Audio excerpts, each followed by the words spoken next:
waxoon ci bopp xibaar yi am nañu gan professeur Ousseynou Samba di professeur de droit pénal ci université Cheikh Anta Diop bu Ndakaaru professeur maa ngi lay nuyu. Fatima maa ngi lay fay. procès bu Khalifa Sall ñu daal di koy ubbi tey waaye dàq ko ba ñetti fan ci weeru janvier ndax mbir la bu ñu mënoon a xaar. waaw mbir la bu ñu mënoon a xaar pour ñaari raison bu njëkk bi mooy. bu procureur enrôlé bu juge d'instruction bi terminé instruction ba ne mbir mi war nañ ko mën a àtte ndax kii li ñu koy toppee njort naa ne am na lu mu ci laale su boobaa day def ordonnance transmettre ko procureur de la République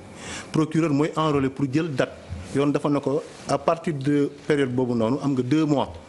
pour jàpp date informer sa client du moins ki ñuy topp ak ay avocat ban tribunal lañ koy àttee ak ban salle d'audience lañ koy àttee pour ñoom aussi ñu mën a préparer wu pour ñëw. avocat yi ñoom nee nañ kenn yëgalu leen ko. looloo tax comme nag moom procureur dafu ko. loolu procédure bu substantielle la nit ki mënoo koo àtte te yëgaloo kañ koy àtte. au moins dina war a mën a préparer avocat yi bu ñu tukkoon kenn bu ñu tukki woon ku koy layool. parce que avocat du ci mbedd lay jàngee. kon est-ce que newul ni comme nu ñu koy waxee kon mbir yi par parloo la cee am. boo soo ko xoolee quelque part xaw na am par parloo te xaw na am tuuti nasaxal xam nga boo jëlee ku mel ni Khalifa Sall nga bëgg ko jàppee comme un citoyen ordinaire dañu ko enrôler de manière ordinaire tey jii dañu jël affaire Khalifa Sall affaire keneen boole ko du woon audience spéciale. xam nga audience spéciale yow dong lu ñuy jugé jël benn salle yow kese yaa koy moom. mais dañu ko enrôler comme ni ñu enrôler yépp tey bu fa demoon di nga fekk koo xam ni dañ koy topp ndax dafa sàcc di nga fekk koo xam ne dañ koy topp ndax dafa dóor di nga fekk koo xam ne dañ koy topp ndax dafa violé mais nga jël Khalifa Sall même bu dee Sénégalais ordinaire mais maire Dakar la ensuite député la parce que yow mi demande ñu lever immunité parlementaire am procureur nangu nga ne moom député la donc ki ñuy àtte député la maire Dakar la donc citoyen ordinaire bi du ma ko nangu moo tax boo koy àtte war nga mën a jël bés spécial boo xam ne mu nga koy consacré mais nga jël ko boole ko ci enrôlement normal mu nekk procès bu ordinaire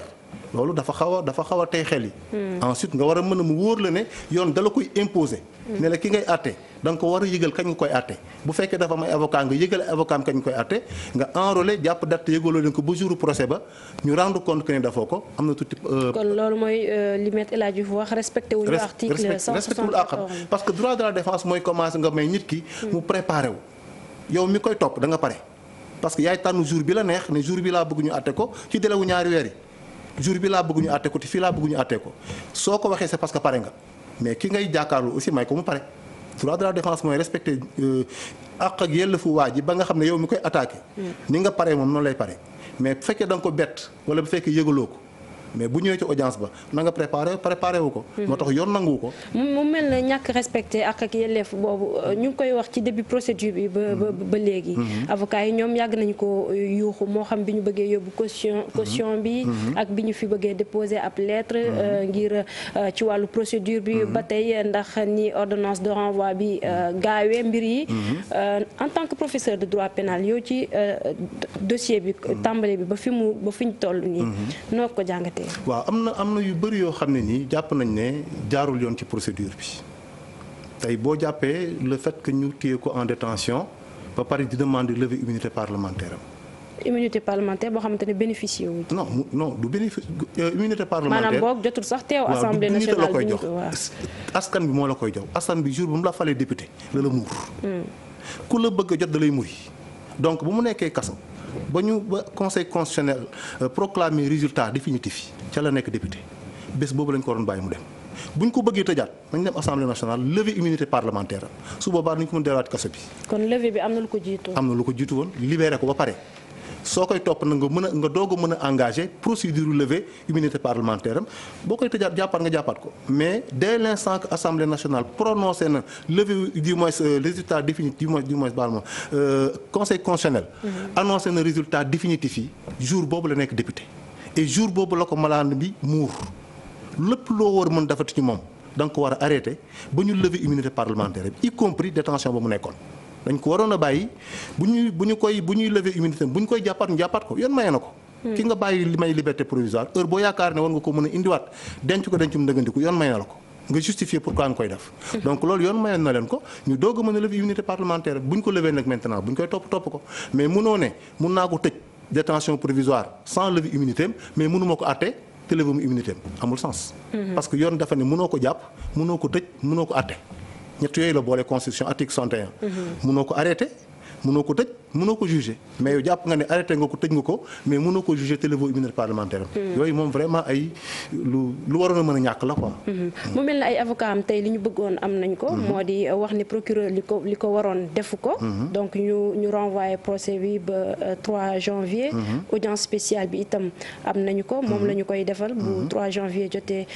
incha allah waaye kenn ci avocat mu mel ne boo moytul moom du continuer ci dossier bi muy maître El Hadji Diouf. waaw xam nga yoon dafa ne bu fekkee da ngay nekk fonctionnaire ci état wala nga mës a nekk fonctionnaire ci état wala nga mës a liggéey ci nguur mënatoo layool koo xam dafa joteeg état xam nga bu fekkee da ngay liggéey ak état am na information yoo xam ne di nga ko jot. li ñuy bañ mooy li nga xam ba nga nekkee ci nguur te nguur taxoon nga xam ko nga utiliser ko contre nguur bis boo génnee ci nguur gi moo tax ñu ne bu fekkee ne yaa ngi nekk fonctionnaire El Hadji Diouf nekkoon na député. par conséquent dal na fi ñoom kii yu bari. ñoom Souleymane Ndéné Ndiaye ñoom maître Madické Niang procès boo xam ne dañu leen wax ne lu ñu récuser wu parce que mënuñu woon nekk d'ancien député d'ancien ministre ba pare bëgg dans un procès boo xam ne état la contre nit ñuy défendre nit ki contre état donc loolu yoon moo ko mayewul parce que dañuy bañ li nga xam ne xam nga ko ci état ba nga nekk ci biir état ci biir procès ba nga utiliser ko contre état bi moo tax du ñu nangu ku mës a nekk fonctionnaire wala ku nekk fonctionnaire di layool koo xam dafa joteeg état. kon moom boo moyul moom maître El Hadji Diouf du bokkati ci procès boobu la ci pôle avocat ko demandé mu récuser wu wala procureur du moins juge bi dina ko ci dindi. procès bi ñetti fan la ci weeru janvier sa xam-xam màcc ci wàllu droit pénal lan nga jàpp ni moo war a doon suite bi ak taxawaayu ay avocat wu Khalifa Sall. waaw xam nga taxawaayu avocat bu ñu xësee ba romb instruction romb poursuite dañuy ñëw ci phase jugement àttekat bi moom li muy xool mooy firnde. ñi ne Khalifa Sall dafa luubal 2 milliards wala lu ko topp lu ko jege. 1 milliard 800 dañuy indi firnde yu wane ne effectivement dafa luubal ñi nga xam ne ñoom ñoo koy layool di wane ne luubalul dara indi ay firnde yu wane ne luubalul dara parce que bu ñu nekkee ci kanamu tribunal bi preuve kese la. àttekat bi quel que soit alpha njaaxaanaay la war a tëddee. amul fu muy far moom ku ko convaincre la xool. est-ce que avocat Khalifa Sall ñoo koy convaincre ne li ñu koy defu ci dara. wala est-ce que procureur moo koy convaincre li ñu koy def na ko wala est-ce que avocat wu état bi parce que état bi dafa constituer partie civile est-ce que avocat wu partie civile ñoom ñooy wane ne kat Khalifa Sall def na loo xam ne porté na préjudice état du Sénégal. et par conséquent dañuy demander mu fay ay dommages et intérêts su boobaa nag léegi àttekat bi moom rôle am mooy déglu leen xool kan moo ko convaincre. kon ñuy wax ne Khalifa Sall war naa mën a indi liste par exemple nit yi mës a bénéficier wu ci caisse d'avance boobu war na ko mën a def. preuve bu mu mën a indi parce que en matière pénale comme ni ñu koy waxee la preuve est libre lépp loo mën a indi muy firnde. pour wane ne li ñu lay def li ñu lay jiiñ dafoo ko yoon may na la nga indi ko. toutes les preuves imaginables comme on dit. l'important mooy preuve bi nga indi rek na convaincre juge bi que ne li ñu lay jiñ dafoo ko donc lépp lu mu mën a am pour seetal deram jour procès bi bu ko indee teg ko bu fekkee ne juge bi convaincre na ko ne lii effectivement wane na Khalifa Sall li ñu koy jiñ dafu ko su boobaa amul choix. il est obligé mu prononcer relaxé. professeur ñu ngi dellu si ci yow léegi waaye des ci mbiru Khalifa Sall wax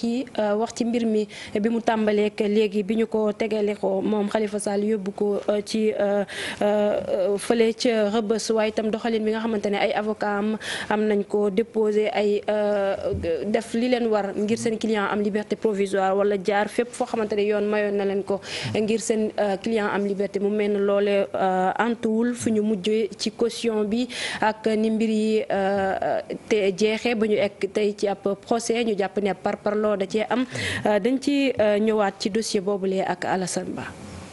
lépp tàmbali ci rapport bu inspection générale d'État ay njuñ njaaj yu ñu gis nag ci yorinu caisse d'avance bu mairie bu Ndakaaru diggante 2011 ak 2015 procureur de la République mi nga xamante ni mooy maître des poursuites bëgg ci lu ko leer Khalifa Sall mi nga xamante ni moo nekk en fonction depuis 2009 war a andi nag ay explication ci li ni mel mu di ab tàmbalip procédure judiciaire ñaar fukki fan ak ñaar ci weeru février atub 2017 maire bu Ndakaaru ñu woolu ko fale ci dikk ay acteurs yu bokk ci langum politique beek jegeñaale Khalifa Sall def déplacement ñoom ñëpp nag ñuy wax ne acharnement la daanaka xeex wi ci wàllu politique tàmbali na juróom benni fan ci weeru mars Khalifa Sall ak i ñoñam amal ab conférence de presse ñu gis ne nag fausse facture wi ñuy wax ak yi ni mel lépp ay wax la rek li ñu bëgg mooy liquider ab adversaire politique ci atub 2019.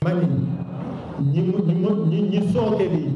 ñiy wax ci lii ku bëgg nañu dem CREI. ci ndajeb bi ni mel sax ñu am si ab soutien de taille mu di njiitalu Moustarchidine yi ci conférence de presse boobule sax la kii di maire bu Ndakaaru daal di génne ay rongoñ.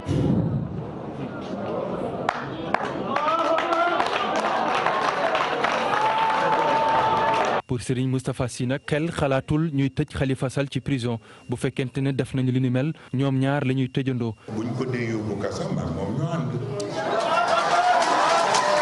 juróom-ñaari fan ci weeru mars ñu convoqué ko beneen yoon ci dikk doyen des juges d'instruction Samba Sall jël décision ci guddi gi placé Khalifa Sall sous mandat de dépôt.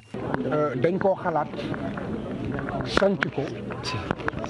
wéeru ko ci mbirum politique. accusation yi procureur de la république nag teg ci ndodd Khalifa Sall moo di luubal alalu askan wi ay association malfaiteur faux ak usage de faux. Khalifa Sall tëdd guddeem bu njëkk ca Rëbës moom ak i co-inculpé yi mu di tàmbali bataille judiciaire bu gudd ay ndaje yu bëri ñu amal ko nag ak juge d'instruction Khalifa Sall ak co-inculpé yi ab audition au fond ci wet gi nag avocat yu Khalifa Sall daal di déposer ay requêtes pour ñu bàyyi négandiku seen client wante itam ñu annuler procédure bi weer yi di jàll ñuy gën a jege législative yu fanweeri fan ci weeru juillet mu di beneen tournant ci mbiru Khalifa Sall pour ministre mi yor wàllub yoon ba woon maître Sidiki Kaba tant que condamné wuñu définitivement maire bu Ndakaaru mën nañ jàpp ne ba léegi mu ngi amee droit civique ak politique am ñu investir ko nag tête de liste bu coalition Manko Taxawu Sénégal comme que mu ngi ca prison ay avocat am déposé ay demande ngir mu génn wante li ni mel antuwul mu fas yéene battre campagne ci prison gi mu nekk fanweeri fan ci weeru juillet Khalifa Sall ñu tabb ko mu doon député ay acteurs yu bëri nag di xaarandi ñu bàyyi ko ginnaaw bi nga xamante ni jàpp nañ ne am na immunité parlementaire wante dara Sidiki Kaba jàpp ne maire bi la ñu emprisonné wante du député bi. Mais ce n'est pas un député qui a été arrêté, retenez-le bien. ñii nga xamante ni ñoo sekk wàllum yoon nekk ci débat bi wante pour avocat yi ñoom fas yéene wu ñu bàyyi li ni mel jàll ay recours nag la ñu déposé ca cour suprême ca septembre cour suprême boobule sax daal di dàq recours bi nga xamante ni avocat yu maire bu Ndakaaru déposé woon nañ ko ngir fexe ba annuler procédure judiciaire bi mu di abrégé bi nga xamante ni daanaka wane na couleuru procès bi nga xamante ni ñu ngi koy fas yéene amal ci maire bu Ndakaaru ci octobre. parquet bi daal di saisir assemblée nationale ngir ñu yëkkati malaanu kirlaayu Khalifa Sall ñu gis ne ab coup de théâtre la ginnaaw bi nga xamante ni immunité parlementaire am daanaka procureur de la république ak doyen des juges d'instruction ak chambre d'accusation de la cour d'appel daanaka ñoom ñi lee bañaloon nañ ko assemblée nationale war a saytu li ni mel ab commission ad hoc la ñu teg wante maître Madické Niang ak Déthié Fall démissionné ndax jàpp nañ ne li ni mel du dëgg du yoon samedi ñaar fukki fan ak juróom ci weeru novembre ci guddi gi ab jaxasoo ju métti ca assemblée nationale ginnaaw bi nga xamante ne Khalifa Sall commission ad hoc bi dégluwu ko comme ni ko bëggee règlement intérieur bu assemblée nationale majorité bi daal di adopté yëkkati malaanu kirlaayu seen collègue bi nekk ca kaso. droit bu gën a ndaw respecté lu ñu ko loolu dafa ñaaw. juróomi fan ci weeru décembre avocat yi déposé ab demande ngir libération sous caution ñaari fan après. ñu débouté leen juge d'instruction jël ordonnance de renvoi à un tribunal correctionnel mu mel ni kon Khalifa Sall dafay dem procédure bi bouclé guñ ko avocat yi di yuuxu ab scandale ñuy wax ne dañu violé ak yelleefu seeni client wante itam ñoom ñi le seen bopp dañ leen tooñ ci seen wàllu liggéey. dem na nag ba bañal ñun la nga xam ni yoon moo ñu ko jox ci kaw loo xam ni ñoo ko bokk ñu loolu nag du loo xam ni mën nañ koo nangu mën nañ koo dégg. ordre des avocats ñu daal di koy saisir ci jamono jooju sax ñu daal di fixé procès Khalifa Sall fukki fan ak ñeent ci weeru décembre mu mel ni kon mën nañ jàpp benn ni marathon judiciaire mooy tàmbali. procès boobu Alassane Ba tàmbali ni ki tey ñu daal di koy dàq ba ñetti fan ci weeru janvier di xibaar bi nga xamante ne moom moo tukkee tey ci mbiru Khalifa Sall professeur seetaan nañu élément bi récit bi dossier bi fi mu tàmbalee ba fu ñu yegg si tey ñu gis ne moom Khalifa Sall lu ko ay avocat am bëggaloon yëpp moo xam ci wàllu liberté provisoire waaye wala ñu annuler procédure bi wala boog caution sax bi ñu mujjee yóbbu loole yëpp nangulu leen ko ndax yoon la. non du yoon parce que li yoon wax mooy. nit ki bu fekkee dañ koy toppee détournement de deniers publics mënuñu ko may liberté provisoire tant que liñ koy toppee cautionné wul lu ñu toll mais buñ ne cautionné cautionnement bi du xaalis valeur la valeur lu toll li ñu lay toppee. parce que pour preuve tey jii buñ la daanee état bi lan lay def gis nga bien yooyu mu dàq ni du ko nangu moom lay dem jëli ji jaay ko pour mën a fay ko li mu lay toppee donc dès l'instant que yow waa ji ngay bañal kër gi mu joxe ak ay biens yi mu joxe ni cautionnement la te bu mu wóor na ni kii boo ko daanee biens yooyu ngay jëli pour jaay ko cela veut dire que mënoon nga koo nangu. valeur la ñu wax waxuñu xaalis. li ñu koy toppee bu indee valeur bu day noonu war nañ ko mën a baal mais war nañ ko mën a may liberté provisoire gis nañ ko fi kaaw Aïda Diong ñu bëri am nañu bénéficié nañu liberté provisoire te ay bien lañu loolu la ñu cautionné donc mënuñu comprendre nga koy toppee valeur u 1,8 milliard mu indi valeur u 2 milliards ngay doo ko may liberté provisoire xel mënul nangu loolu. kon su ma la déggee professeur day mel na comme ñi nga xamante ne dañuy wax ni kon mbir yi politique. da ko mais boo ko xoolee depuis le début dafa mel ni dafa am lu ko lal politique da ko lal. li ma la wax sànq rek nan nga mën a jëlee ku day ni maire Dakar député audience bu dugal ko audience ordinaire te mu wóor la tribunal dina fees dell ak nit alors que salle d'audience numéro 4 moo gën a rëy nga yóbbu ko salle d'audience numéro 3 ça veut dire que ne quelque part am na loo xam ni da nga ko ciy gis c'est-à-dire que li mu def. bëgg a tuutal nit ki la wala. bëgg a tuutal nit ki et puis précipitation bu da cee xaw a bari. comme li ñuy wax ne kon dañ ko jàppee adversaire politique. non boo xoolee au fond loolu lay xaw a nuru gis nga procès bi mënoon naa nekk judiciaire début ba fin. ndax rapport IGE moo génn na am na ay manquement am na ay luubal procureur topp ko de manière normale mais lépp li nekk ay àqam ak yelleef nañ ko may parce que du procureur moo ko topp parce que daf ko bëgg a topp daf ko topp ci kaw base un rapport boo xam ne inspection générale d'État moo ko établir wane ay manquement yu bëri ci ni Khalifa Sall doon doxalee maire Dakar procureur jàpp ne yooyu noonu détournement de deniers publics la usage de faux la écriture en faux mu topp ko loolu yoon may na ko c'est du droit pur. mais à partir de là na continuer def droit pur lépp li nga xam ne moom moo war nekk waru garu Khalifa Sall nañ ko nangul. mais bu ñu gisee ne lu mu laaj ñu bañ ko dañuy jàpp ne peut-être ki mu doon moo tax ñu koy bañal. soo gisee ñu jàpp dafa am benn relent politique looloo tax. mais procédure yi mënoon naa nekk judiciaire du début à la fin te politique du ci dugg. léegi ñu ngi jëm ci procès ñëw nañ sax ci procès bi yóbbu nañ ko ba ñetti fan ci weeru janvier ci ab audience bu spéciale léegi la ñu koy àttee. ñenn ñi njort déjà ne dinañ ko condamné. non loolu moom nit mënu ko xel mënul nangu loolu. parce que bu fekkee ne procureur dafa far parce que dañ koy jox ay ordre dafay hiérarchiser mu ngi dépendre ci ministre de la justice les juges sont indépendants loolu la ñu jàpp man loolu laay jàngale te loolu laa gëm. gëm naa ne bu ñu yeggee yëpp ci cappaandaw ba dëgg gi rek ay feeñ. gëmuma ne ña koy àtte. war nañ leen mën a influencer ba ñu joxe décision boo xam ne nii nekkul li war. bés bu ñu jàppee ne li ñu koy toppee dafa ki koy àtte justement di Maguette Diop bokkoon ci UMS. xam nga ko. xam naa ko bu baax. jàpp nga ni yëpp dina jaar yoon. sama camarade de promo la ñoo jàngandoo. sama xarit la parce que ñoo doon liggéeyandoo ci commission réforme code pénal bi pendant presque 3 ans liggéey nañu ensemble jàpp naa ne ko am intégrité la te jàpp naa ne li mu gëm rek lay def parce que nag yoon loolu la ko sant. bu ñu layoo bu avocat Khalifa Sall indee seen i firnde teg daf seen plaidoirie procureur ñëw daf réquisitoire am indi ay firndeem avocat wu état bi def seen plaidoirie indi seen firnde. ñu dinañ xool ñoom seen aqulaayu taala parce que loolu la ñu leen sant intime conviction. bu ngeen dégloo ñëpp déglu témoin déglu parti yi seen aqulaayu taala xool leen ndax ki ngeen topp liñ koy jiiñ moo ko def wala defu ko. seen intime conviction donc la ñu leen atteloo. te gëm naa ne magistrat sénégalais yi nag wax dëgg yàlla. gàcce ngaalaama sur benn boor. gàcce ngaalaama ñu nit loolee la ñu ci bëgg ab àtte bu jaar yoon professeur ñu ñëwaat léegi ci yow dem ci mbirub Maïmouna Bousso bokk ci parti démocratique sénégalais kooke nag dañu ko génnee ci këram gi ne fii ci Yoff ay jafe-jafe mu am ko ci wàllu kër googe ci tabaxin ba ak fi mu nekk moom nag joxoon na ci baaraamu tuuma waa Descos waaye itam jàpp ni mbir yi daal politique da ko lal ndax dafa am ñoo xamante ni mel na ni dañu ko singale dañ ci ànd ak Adia Talla Thierno Laurent Mendy. Maïmouna Bousso di doomu réew mi mbetteel bu rëy la am ci alarba bii këram bi mu tabaxal boppam lañ ko daal di ko fa jëlee yàqate ko mu ciy joxoñ Descos bi mu ne joxu ko benn sommation. li ma ci jaaxal nag mooy huissier dañoo ànd ak waa Descos foog naa ay gendarme lañu foog naa ni ñoom bala ñuy jóg pour dem ànd ak huissier pour exécuter war nañu mun a yëgal citoyen boobu ne ko ñun kat convoqué nañ la ndax bis nangam dañ la war a ñëw exécuter wala boog am nga délai 2 fan wala 3 fan gendarmerie musuma oo Descos musuñu ma oo wax ma lu mel noonu musuñu ma jox benn kayit pour avertir ma ñun ñu ngi procédure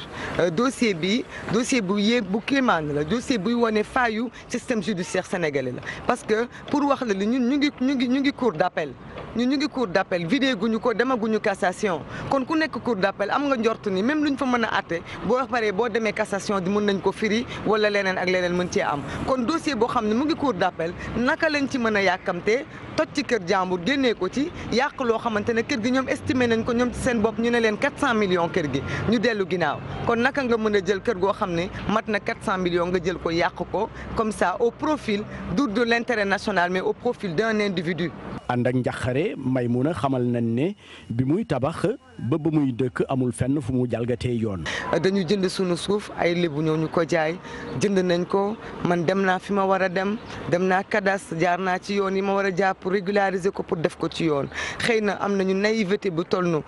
am na ñu wóolu woon ba kër gi egg fi mu egg te ki loolu yëpp matewul mais lu ci mënti am rek ñun ay doomu sénégalais lañu foog naa ni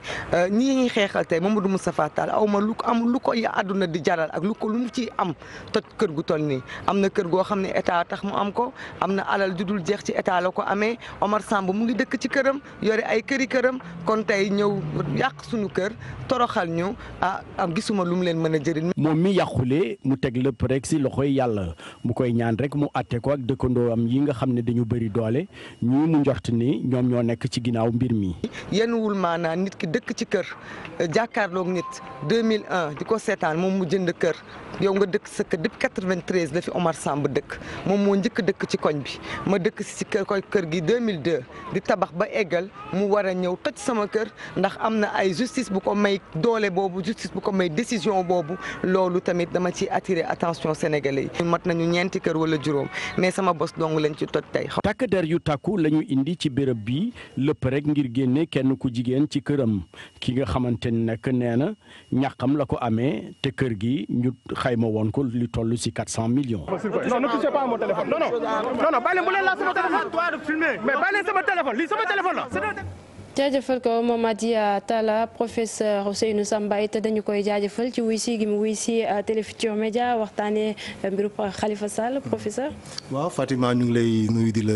remercier. comme ni ma koy waxee rek chaque fois bu ngeen ma soxlaa bu ko jot mayee. dinaa ñëw toog waxtaan ak askan bi ñu. xaw leen a gindi ci as tuut si ñu xam. ñu comprendre ni mbir yi demee pour ñu bañ a am